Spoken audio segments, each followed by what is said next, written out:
veio um médico me receber, irmãos. E o médico disse para minha mãe: a senhora pode se despedir do seu filho aqui mesmo. E quem diz, depois de tirar a minha mãe dali, ali eu comecei a chorar, ela também, mas eu comecei a chorar. Eu não sabia se chorava porque não iria ver mais a minha mãe, ou se porque eu iria entrar naquele lugar e não iria sair mais. E quando eu comecei a caminhar por aquele corredor, irmãos, quando eu comecei a caminhar por aquele corredor, não é luzes como esta que o leproso não podia ter. Era uma luz bem fraquinha, bem escura, vermelha, por causa das drogas que o leproso toma, poderia prejudicar as suas vistas.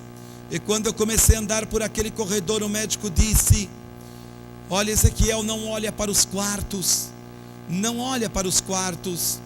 Mas acontece que eu comecei a olhar, irmãos, mas quando nós estávamos andando pelo corredor, eu comecei a sentir cheiro de carne podre. E o médico disse que era da própria doença e que não podia se fazer nada.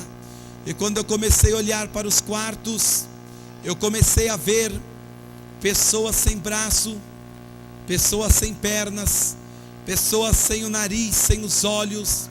Eu olhei para uma moça, ela não tinha as duas pernas, ela não tinha os dois braços, não tinha os dois olhos, estava vegetando ali em cima daquela cama, esperando somente o tempo de partir. Eu via pessoas chorando, pessoas gritando, diante da dor, diante da doença. Aquelas drogas eram aplicadas, morfinas que era dado para canceroso, era aplicado em cima do leproso, porque quando a doença vai entrando no estágio final, ela começa a atingir o sistema nervoso e vai praticamente atrofiando as mãos, as pernas, os dedos, assim vai ficando assim, olha, e a dor é tão terrível que você começa a gritar. E eu via pessoas clamando a Deus, pessoas clamando ao diabo, clamando a Maria, ao Antônio, a tudo o que você imagina.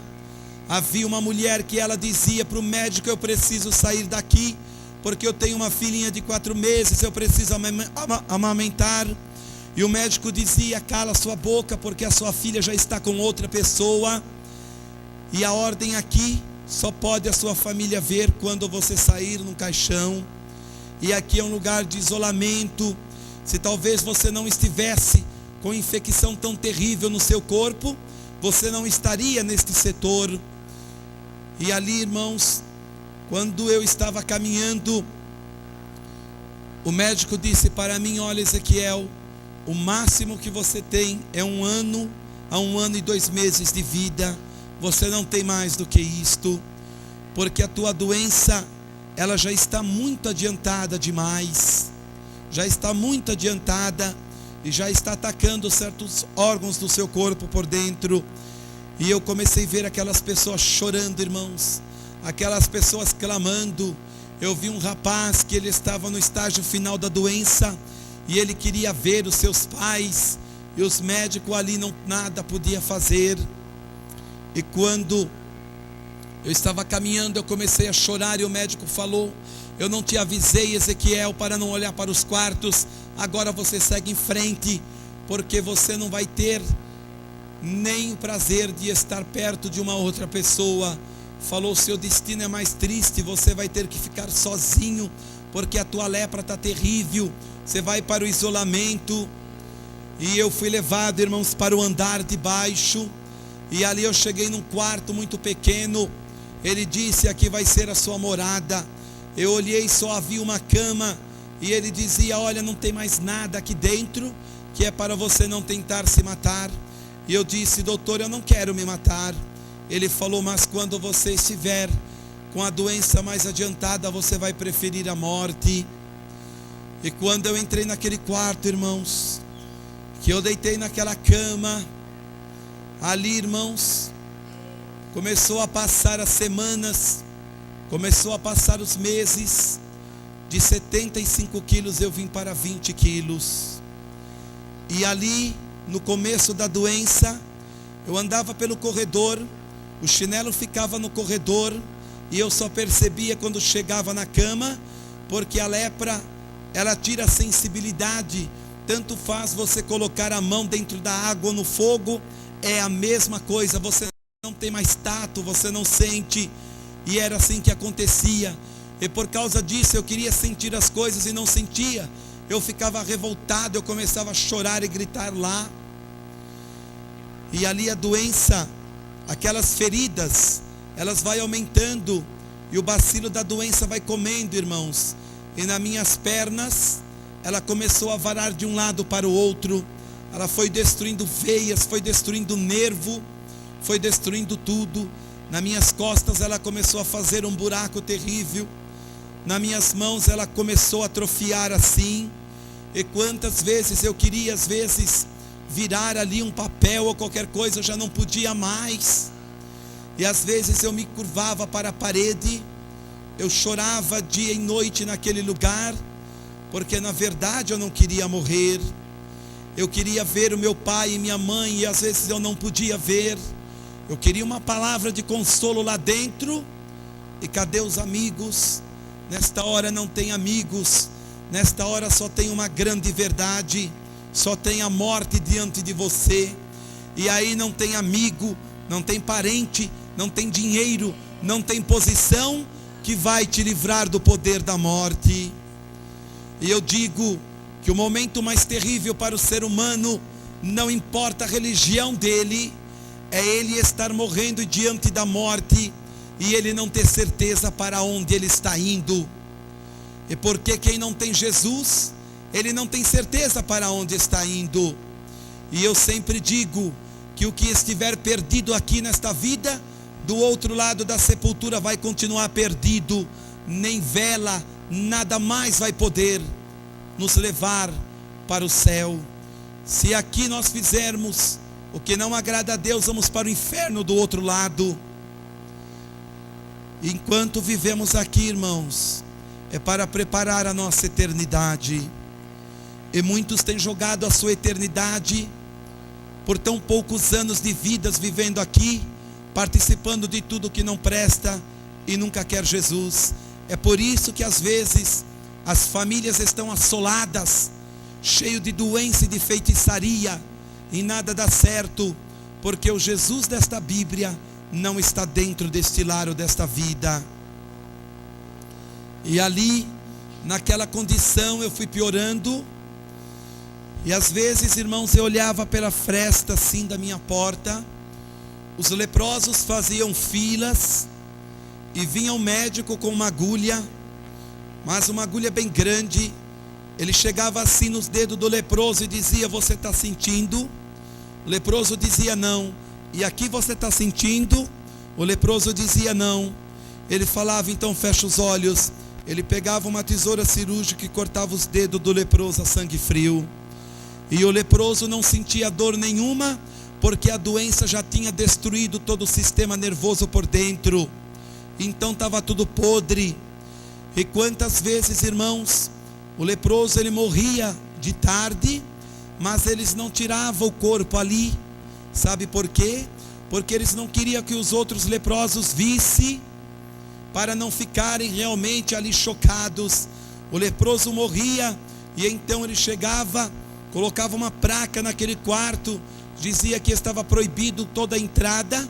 E quando era de noite, eles entravam e já colocavam o corpo do leproso dentro de um caixão, e eles passavam pelo meu quarto, que era lá embaixo, que era o último quarto de saída para o fundo daquele leprosário. E quantas vezes eu olhei e eu vi sair 3, 4, 5, 6, 7 caixões por dia. E às vezes, quando eu via aqueles caixões passar, eu corria para a minha cama e eu chorava. Eu buscava a Deus porque eu não queria morrer, mas a doença estava sendo mais forte do que tudo.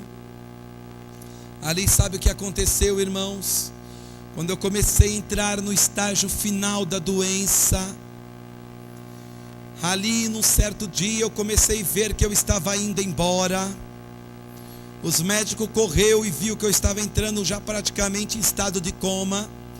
Eu já comecei a não enxergar mais nada. É por isso que quando alguém está na UTI, eles não deixam entrar, porque você está em estado de coma, mas a mente está trabalhando. Tudo aquilo que você conversar perto, a pessoa ela está escutando.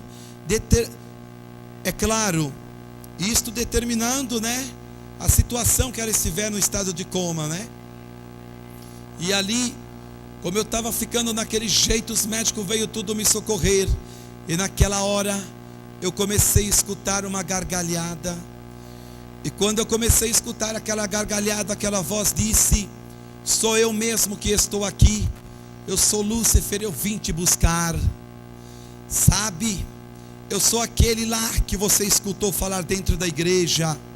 E ele dava gargalhadas.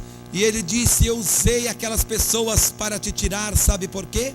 Porque elas são minhas. Falou: e aqueles que são meus eu conheço. E aqueles que são daquele lá de cima, daquele lá de cima, eu também conheço. Porque aqueles que pertencem a Deus, irmãos, ele tem uma marca especial e o diabo conhece. Por isto eu digo, a mulher ela pode ser a maior prostituta, o homem pode ser o maior bandido. Se ele tiver a marca de Cristo, o diabo pode escravizar ele durante muito tempo, na bebida, nas drogas, em tudo que não presta. Mas o dia que chegar de Jesus mudar a vida dele, libertar ele, os demônios vai ter que deixar a vida dele, vai ter que ir embora, porque Jesus vai trazer para a sua casa aquela vida. É por isso que às vezes você olha, o diabo tenta matar certas pessoas e ele não consegue. É porque aquelas pessoas já são escolhidas, mas o diabo procura matar elas antes que elas entram dentro de uma igreja e tenham um encontro com Jesus de verdade. Porque o diabo sabe que o dia que entrar, a doença vai embora, a feitiçaria vai embora, os demônios, seja de direita e de esquerda, é tudo da mesma panela, vai ter que ir embora também. E a grande verdade é que quando eu comecei a escutar aquela voz, ele disse: olha para onde você vai. E os médicos em cima de mim, e aquela voz falando, eu comecei a ver o Hades. E lá dentro do Hades eu comecei a ver milhões e milhões de pessoas que estavam sofrendo porque um dia rejeitaram o Evangelho. E ali também eu vi crentes, irmãos, que tinham desobedecido a Deus e perderam a salvação. Eu vi ali pastores, eu vi ali filhos e filhas de pastores. E tem uma coisa, a pessoa que diz que lá embaixo no Hades o diabo chega e fica atormentando, é mentira. Existe um selo colocado por Deus, existe uma separação para o crente que está desviado e foi condenado e foi para o inferno. Tem um selo ali aonde ele está. E por o ímpio que nunca aceitou a Deus, para aquele que foi feiticeiro, aquele que jamais quis Jesus na sua vida, existe um lugar que reparte, é um selo, irmãos, do qual eu não posso dizer para os irmãos como é este selo, não tem autoridade. Mas uma coisa é certa, o sofrimento lá já é grande, porque eu vi as pessoas, elas gemiam, irmãos, elas não gritavam não, mas elas gemiam no desespero, e elas querendo sair dali não podia. E os demônios andavam para lá e para cá, mas nada eles podem fazer antes que chegue o dia do julgamento do Senhor Jesus. E ali, sabe o que acontecia? Era como se fosse um fogo escuro, mas você não enxerga, você percebe pela quentura. Aquele fogo subia e queimava, e as pessoas entravam em desespero.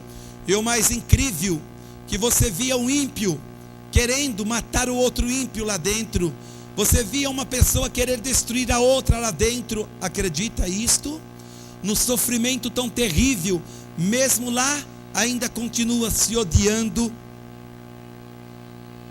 E ali, quando eu comecei a olhar, o que é que eu comecei a ver? Vários daqueles rapazes e daquelas moças que eu andava, estavam lá dentro.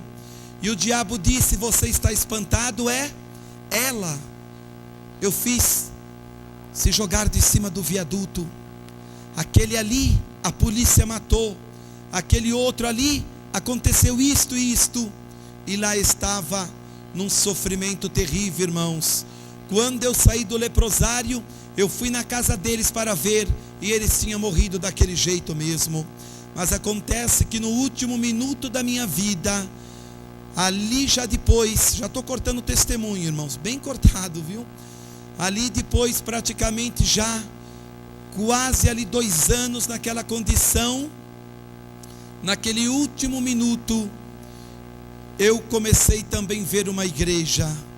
E quando eu comecei a ver aquela igreja, de um lado eu vendo o Hades e do outro lado a igreja, eu comecei a ver milhares e milhares de homens que estavam cantando e dizendo: Santo, Santo, Santo é o Senhor dos exércitos. E ali, irmãos, depois de muito tempo, Deus me revelou que aquela igreja que eu estava vendo era uma parte do coral celestial que louvava a Ele, e que Ele me mostrou na visão para que eu me lembrasse dele e fizesse um concerto. E realmente, irmãos, quando eu também vi aquela igreja, ali depois de 2 anos, eu comecei ali naquela condição. Quando eu pensei que estava tudo perdido, eu comecei a escutar uma voz naquele momento. Quando eu comecei a escutar aquela voz, porque eu fiz um concerto e eu disse lá dentro de mim, eu disse: Jesus, eu sei porque eu estou indo para este lugar. Eu sei porque um dia eu estava na tua casa. Agora eu me lembro. Eu falei: Senhor, mas eu lembro também que tu prometeu que um dia eu voltaria naquele banco duro. E naquela hora, irmãos, eu comecei a escutar a voz do Senhor. E a voz de Deus é algo tremendo, irmãos. Parecia que as paredes daquele hospital iam cair. Aquela voz começou a dizer assim: eu sou Deus de Abraão, de Isaac e de Jacó. E também eu te digo que eu sou Deus que prometo e eu cumpro a minha palavra.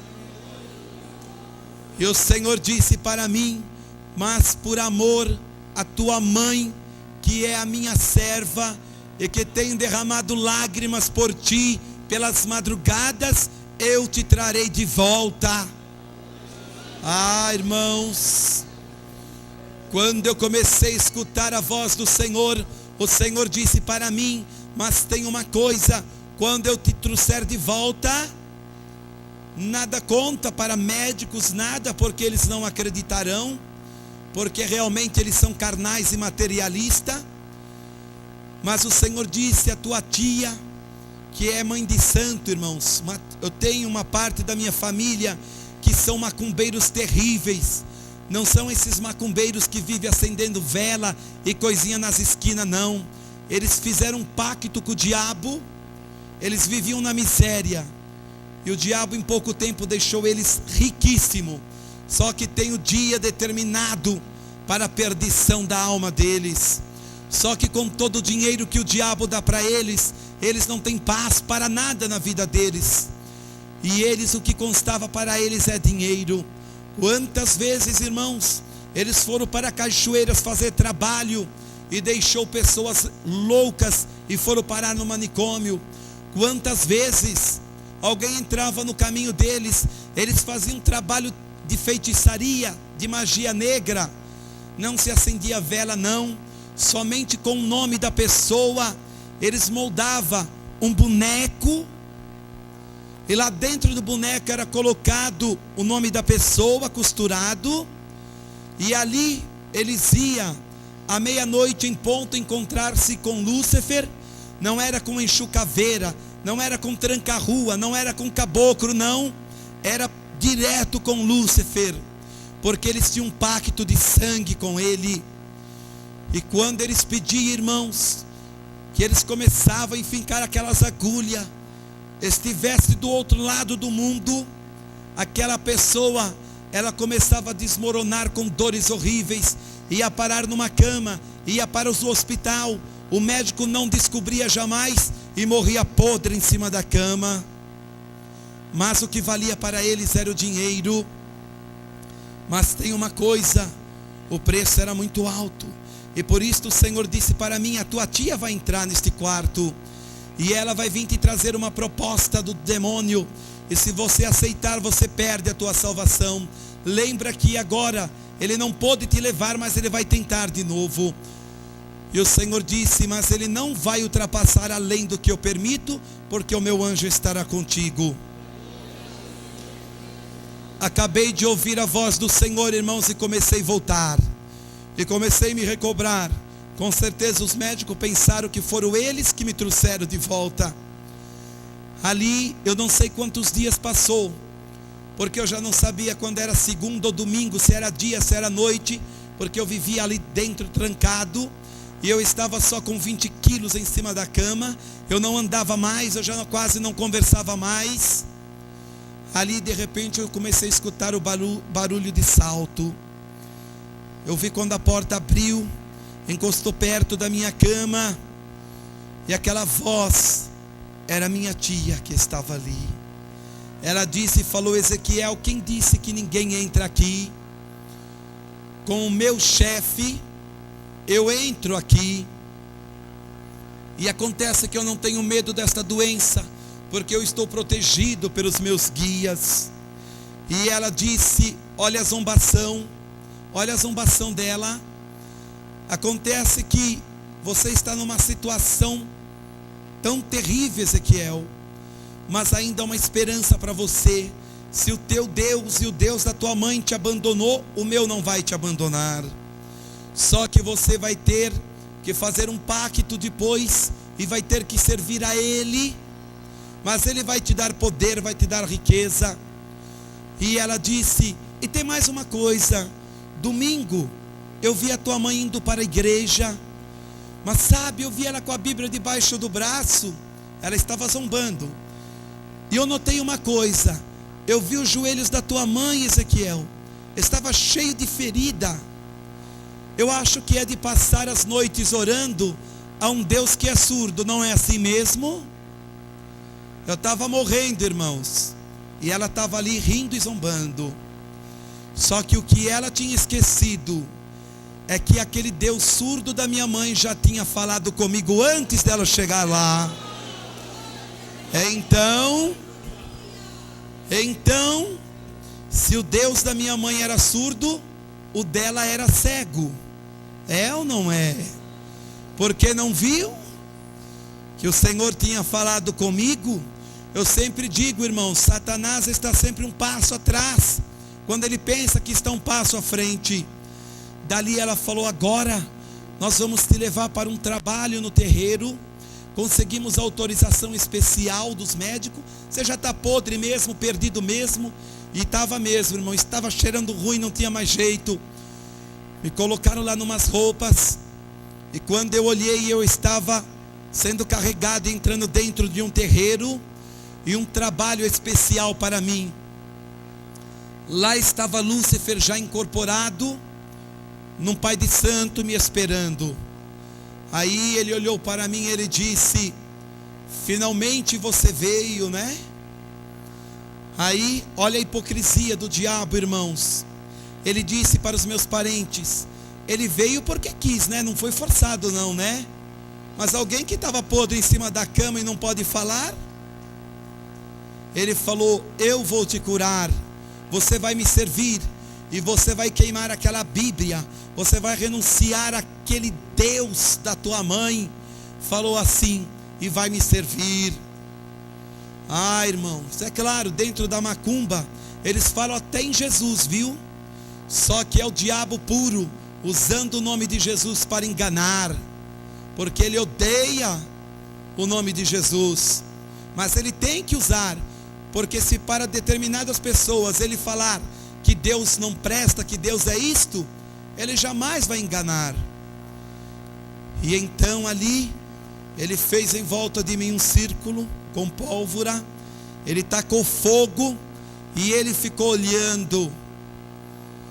Se queimasse para fora, certamente não teria jeito.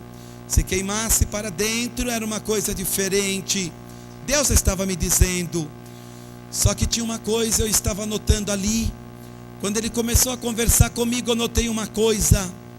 Mais outro erro do demônio, irmãos.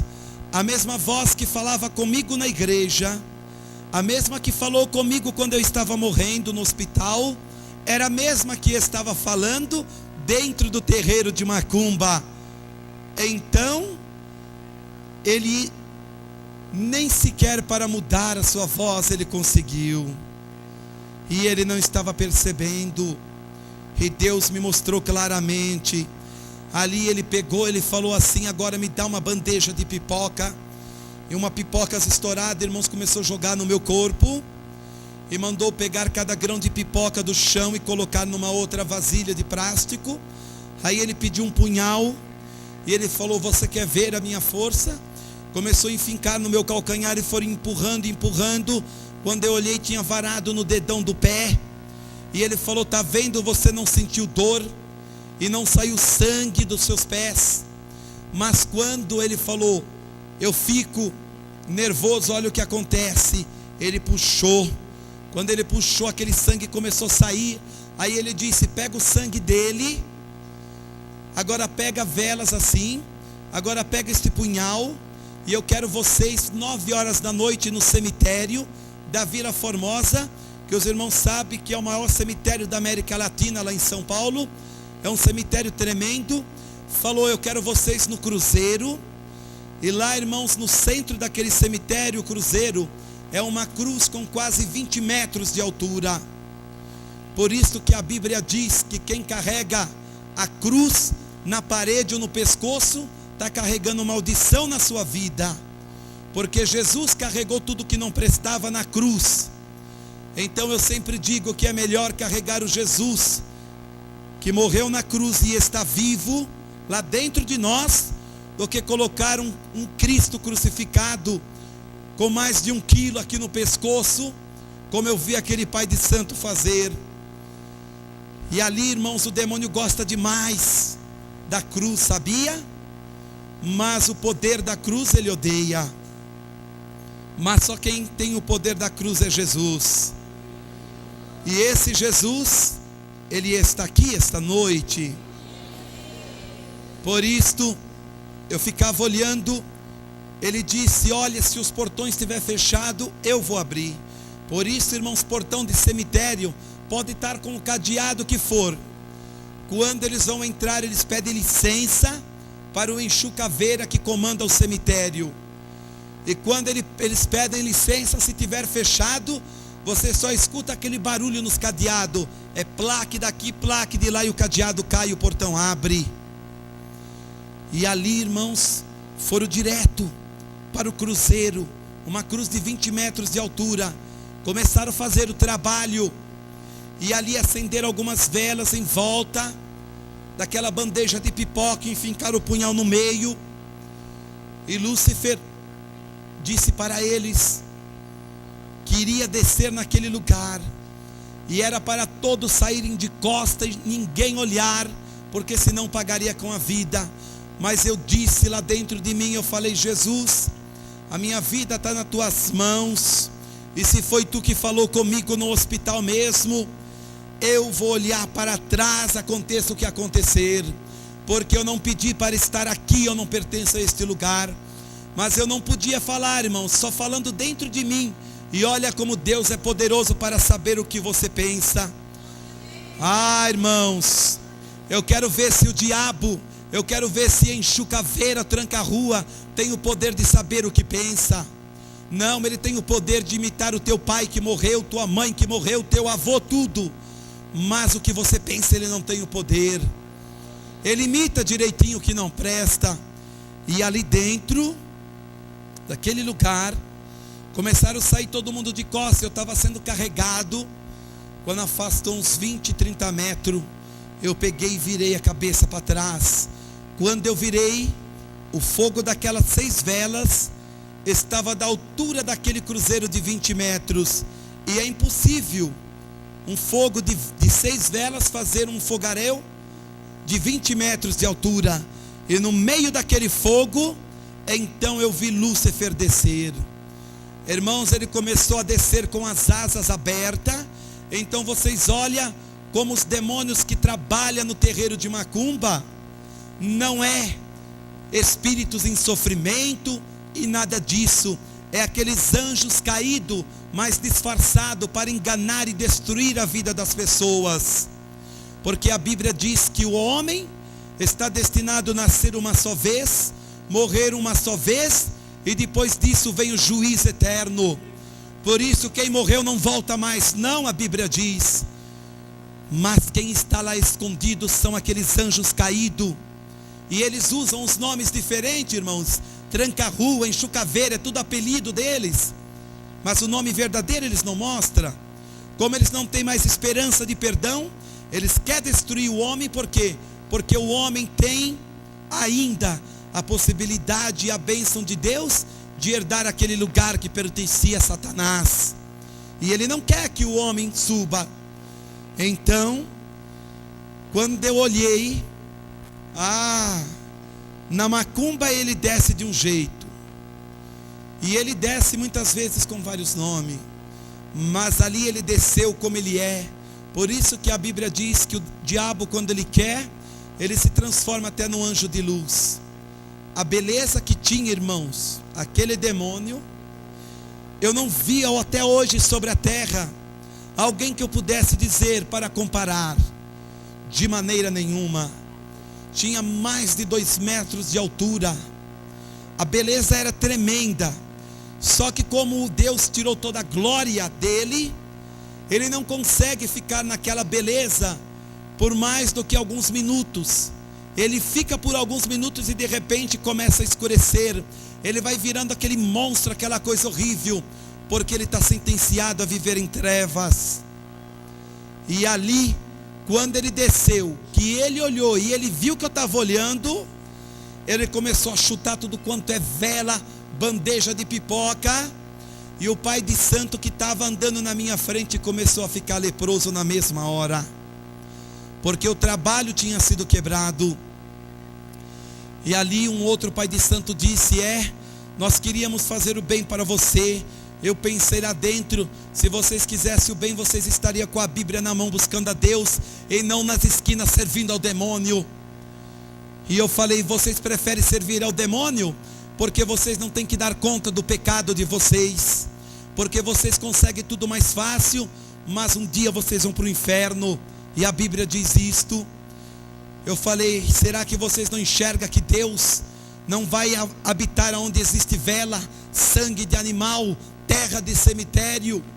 Isto é coisa de macumba, é coisa de trevas, é coisa do inferno. E ali, irmãos, ele falou: agora temos que correr para o terreiro de volta, porque o nosso amigo está morrendo. Ou é você ou ele, vamos ver o que vai acontecer lá. Eu falei: Jesus, se tu está comigo, não deixa mais colocar a mão em mim.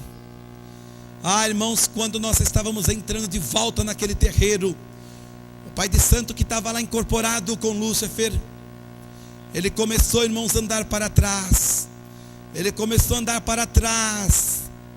E aí naquela hora, ele disse: leva esse rapaz daqui, porque eu odeio ele agora. Mas engraçado, agora ele passou a me odiar. Que coisa engraçada. A Bíblia diz que Deus, ele é misericordioso e amoroso. E os meus parentes falou: por quê? Falou assim: eu sei o que aconteceu já lá no cemitério. Irmãos, fica sabendo que Lúcifer, ele manda milhares de pessoas, de demônios. E às vezes tem uma pessoa endemoniada, você pergunta o nome, ele diz: eu sou Lúcifer. E não é um demônio que vem no nome dele. Satanás mesmo, ele não vem. Ele gosta de se sentir como rei, e ele não vem assim incorporar, porque ele sabe que você vai orar, ele vai ser derrotado. E é fácil saber quando é Lúcifer, quando não é os Exu, quando não é esses demônios. Ele vem, ele incorpora numa pessoa, irmãos, e ele só vem num caso quando ele está perdendo às vezes um pai de santo para o evangelho. Aí ele vem no desespero. Mas não pensa que ele vem arrebentando cadeira. Ele não bebe, ele não fuma. Todo demônio que fuma e bebe, e você pergunta qual é o teu nome, ele diz que é Lúcifer, é mentira, é um demônio da mentira. Porque Lúcifer, ele senta no banco, ele cruza as pernas, ele conversa com você com uma educação tremenda.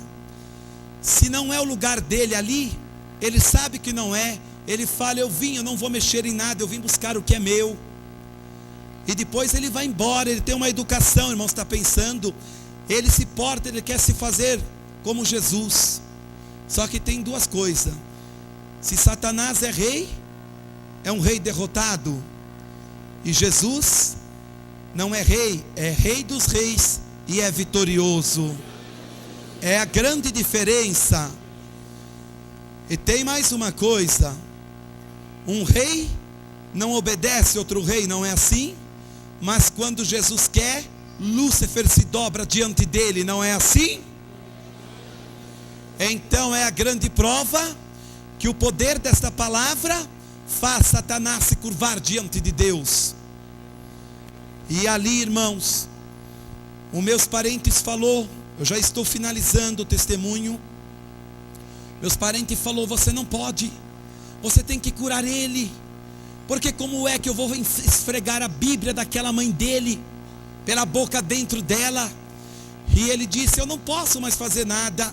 E meus parentes insistiram: e por que você não pode? E ele disse: porque há 3 horas atrás, quando ele entrou aqui, ele estava sozinho, mas agora a segunda vez existe um homem de branco ao lado dele. Falou assim: e existe um muro de fogo que está queimando em volta dele. Existe. Mas que coisa, irmãos.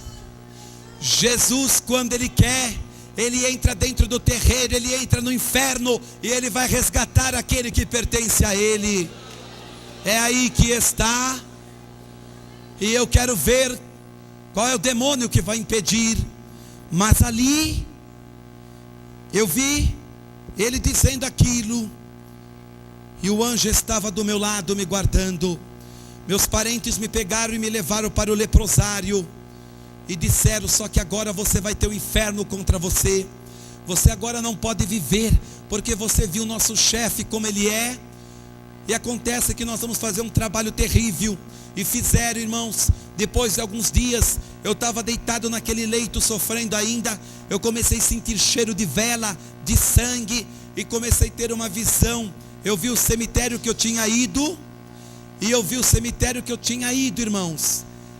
E daquela forma ali que eu estava, naquela condição que eu estava ali, eu vi os meus parentes cantando e dançando em volta de uma sepultura. E os meus parentes estavam cantando e dançando em volta de uma sepultura, e a sepultura estava vazio. Estava vazio aquela sepultura. E sabe o que aconteceu? Eu comecei ali a ver aquilo, e naquela hora eu comecei a chorar. E quando eu comecei a chorar, pela segunda vez eu ouvi a voz do Senhor. E o Senhor dizia assim: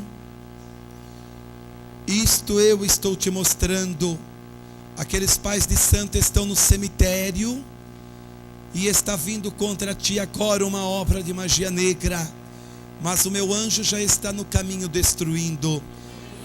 E naquela sepultura você não vai descer. Naquela sepultura você não vai descer. Só que eu disse, lá dentro de mim não podia falar. Eu falei: Jesus, só que eu não quero mais viver. Eu só quero a salvação. Eu não aguento mais o sofrimento. Eu não aguento mais tudo isto. Eu só quero a salvação e me recolhe. Mas o Senhor voltou e disse para mim: por que me pedes isto? Se esta semana eu vou te tirar daqui. Naquela semana, irmãos, o Senhor enviou um presbítero, a esposa dele, e entrou ali, enviou ali, naquele lugar. Quando Deus quer, os servos dele também entram em qualquer lugar. Eles entraram e falou: irmão Ezequiel, você não nos conhece, mas o Senhor te mostrou num sonho para minha esposa e mandou te procurar, e nós não te achávamos, e fomos em vários lugares, mas o Senhor disse: vai em tal lugar assim, assim, e ele estará lá, e nós chegamos aqui hoje, e é você que estamos procurando. Eles colocaram as mãos e oraram, e foram embora. É a mão, irmãos, de um homem de Deus, quando está ungido, é coisa tremenda. Ah, irmãos, é coisa tremenda. Ah, quando acabou de orar e foram embora, me perdoe a expressão, mas é a verdade, começou a me dar vontade de vomitar. E eu falei: vomitar o quê? E comecei a vomitar sangue podre. Quando eu acabei de vomitar, tinha vomitado quase 5 litros de sangue. E ali eu fiquei de uma tal maneira que os médicos pensaram que eu tinha ido. Mas daqui um pouco eu comecei a me mexer. E quando foram, irmãos, ali fazer exames de mim, na mesma hora, porque não se conformava que eu tinha colocado tanto sangue para fora, e eu comecei a voltar, e eles foram me examinar. Eu estava com outros 5 litros de sangue limpinho dentro do meu corpo. Eu quero dizer que aqueles médicos começaram a ver Deus fazer um milagre diante dos olhos deles. Ah, irmãos, se esses médicos, eles se curvassem diante de Deus e falassem: ó Deus, nos dá direção para acharmos a cura para o câncer, para a AIDS e para tanta doença que assola a humanidade, eles já teriam encontrado. O erro dos médicos é que eles querem o lugar de Deus, eles querem ser semideuses, e no fim não conseguem fazer nada. Ah, mas se a ciência andasse junto com esta palavra, o mundo seria diferente. E naquela condição, ali eu comecei a me recuperar. Os médicos em cima de mim não se conformavam. Depois de alguns meses, eu estava ganhando pela primeira vez a oportunidade de passar 10 dias em casa. E quando eu fui para minha casa, no primeiro dia, irmãos, o Senhor disse para mim: vai entrar um rapaz por esta porta, vai entrar um rapaz por esta porta e vai te convidar amanhã, vai te convidar sábado, para ir dar o testemunho do que eu fiz na tua vida, na igreja dele. Vai. Mas eu pensei, eu falei: como eu vou? Com as minhas mãos deformadas, com meu rosto deformado, meu nariz, minhas orelhas, minhas pernas. O Senhor disse: eu sei o que pensas, viu? Mas eu sou um Deus que não faço minha obra pela metade. Quando subir naquele púlpito, não estará assim. Se você é um crente carnal, talvez o diabo está dizendo para você: será que é verdade? Você vai continuar doente do mesmo jeito esta noite, viu? Se você não tem fé para crer que Deus faz muito mais do que isto, para que esta Bíblia está na tua mão, hein? Para que está na tua mão? Ah, se você não crê, o que será da tua vida, irmão? Se você não crê que Deus ele fez isto na minha vida e pode fazer na tua família, é melhor você rasgar esta Bíblia e renunciar a Jesus, viu? Porque o Jesus desta Bíblia é para você crer, é para você realmente ver o milagre acontecer. Porque o Jesus desta Bíblia, ele faz maravilhas, e se ele não fizer, é porque a tua vida está desconcertada. Por isso, ali, irmãos, aquele rapaz veio sim na minha casa, e ele não enxergou a condição que eu estava. Deus não deixou, porque senão ele jamais me convidaria, porque eu estava deformado. E eu perguntei para ele quando é para mim estar lá. Ele falou sábado. E eu falei, Jesus, agora é contigo. E eu falei, eu vou estar lá sábado. Terça-feira eu estava do mesmo jeito, quarta-feira do mesmo jeito, quinta-feira do mesmo jeito. E mais uma vez a incredulidade estava entrando dentro de mim. E eu pensei, Deus fez aquilo só para me testar, mas eu vou continuar assim mesmo.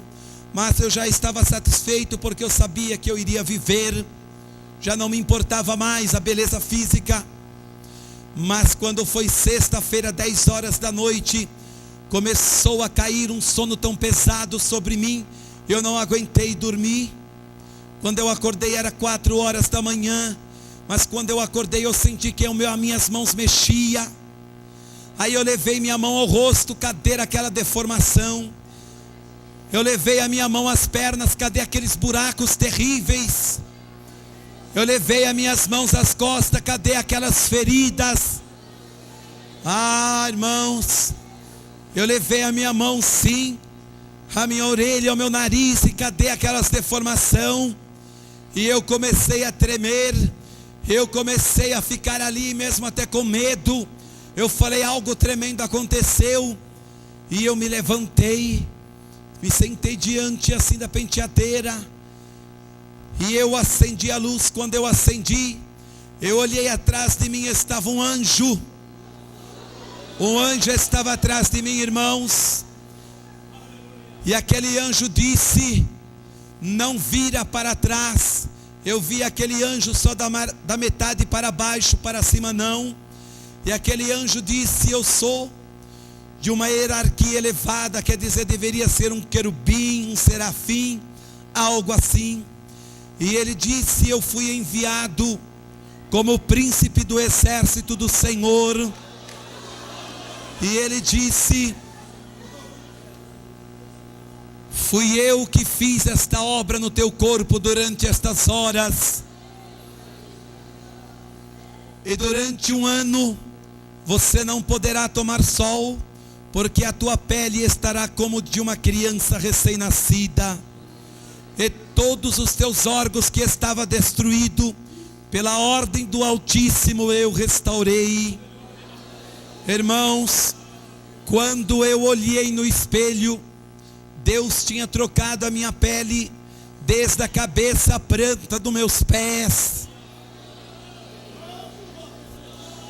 Irmãos, quando eu me apresentei diante dos médicos, a medicina, em vez de se curvar e dizer realmente o Deus desses crentes é o maior, sabe qual foi a desculpa que eles falaram? Foi uma reação do seu organismo espontâneo que fez isto. Será que algum organismo tem poder para trocar a pele de um ser humano, irmãos? Mas o Senhor disse, eu poderia tirar toda a marca do teu corpo, mas eu não vou tirar, eu vou deixar muitas, para que você se lembre todos os dias da sua vida o que eu fiz em ti.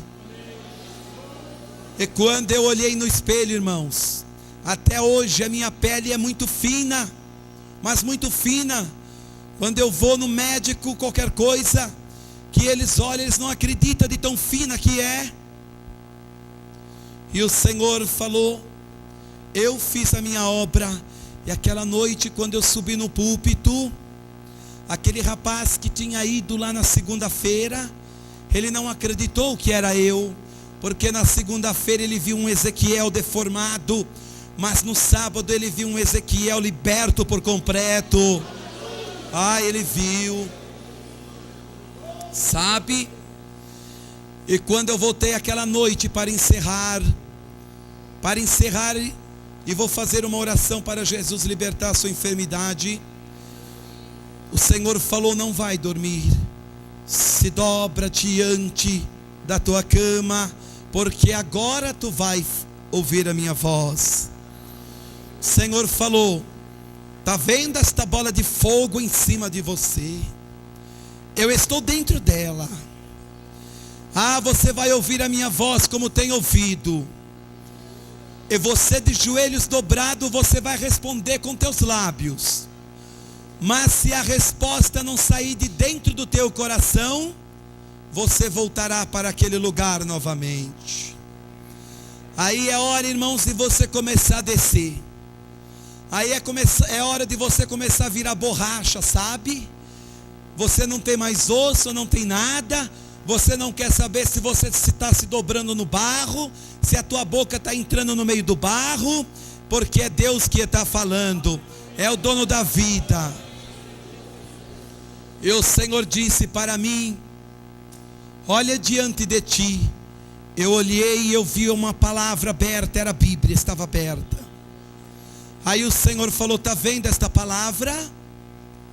Eu disse que passa os céus e a terra, mas esta palavra diante de ti não passa. O Senhor falou, eu sou mesmo Deus, que eu abri os olhos do cego e levantei paralíticos e continuo mesmo. O Senhor falou: meu povo sim está mudando, mas eu sou um Deus que em mim não há sombra de variação. Eu não sou um Deus que volto para trás. E o que eu disse está dito. E eu sou um Deus que não me arrependo daquilo que dou para o meu povo. Mas o meu povo me pede tanto e não me dá nada em troca. Só dá a murmuração, só dá a reclamação. E muitas vezes querem, mas não querem renunciar ao pecado. E o Senhor falou: agora me responda. Você não queria o mundo? O que foi que o mundo te deu? Você brincou com o meu nome? O que é que aconteceu ao brincar com o meu nome? O Senhor falou: esta palavra que está diante de ti foi colocado na balança e em falta você foi achado.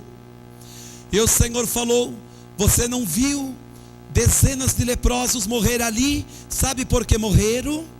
Porque não existia uma mãe e um povo que estava clamando a mim por eles, mas as suas mães e os seus pais estavam clamando nos terreiros de macumba e nas esquinas e diante da idolatria, por deuses que não podem responder. Por isso vão morrer, porque eles não querem a mim, eles querem a idolatria. Eles querem ao Deus que não pode acusar dos seus pecados, que não pode mostrar a sua miséria, que não pode dizer o porquê está assim.